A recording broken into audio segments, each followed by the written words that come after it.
నమస్తే అన్న, అందరికీ నమస్కారం. కువైట్ దేశం 2 నెలల తర్వాత మనం చూసుకుంటే సాధారణ స్థితికి చేరుకుంది.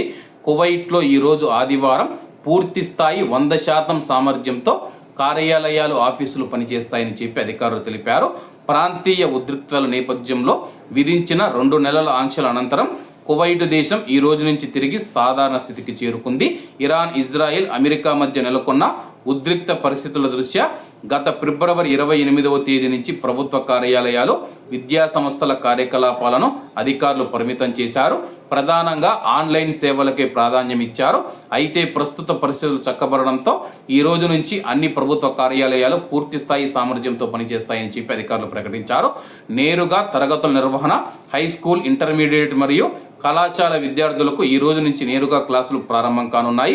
ఇన్ని రోజులు ఆన్లైన్ విధానంలో సాగిన విద్యాబోధన ఇకపైన భౌతికంగా జరగనుంది. విద్యా సంస్థలు, కార్యాలయాలు తిరిగి తెరుచుకుంటూ ఉన్న నేపథ్యంలో కువైట్ దేశవ్యాప్తంగా మినిస్ట్రీ ఆఫ్ ఇంటీరియర్ భారీ భద్రతా ఏర్పాట్లు చేసింది.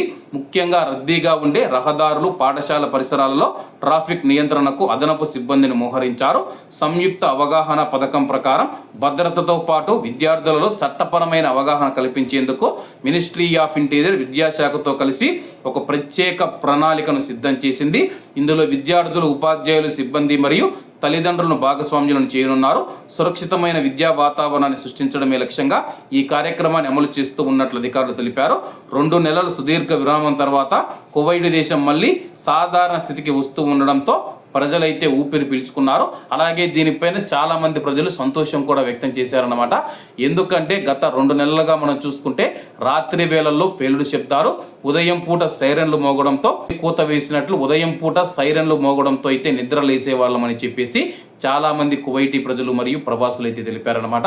ప్రస్తుతం కువైట్ దేశం 100%తో అయితే ఈ రోజు నుంచి స్కూల్స్ కావచ్చు, లేకపోతే ప్రభుత్వ కార్యాలయాలు అన్ని ప్రారంభం కానున్నాయి. కాబట్టి అందరూ బాగుండాలి, అందులో మనం ఉండాలి. అందరికీ నమస్తే అన్న, జై హింద్.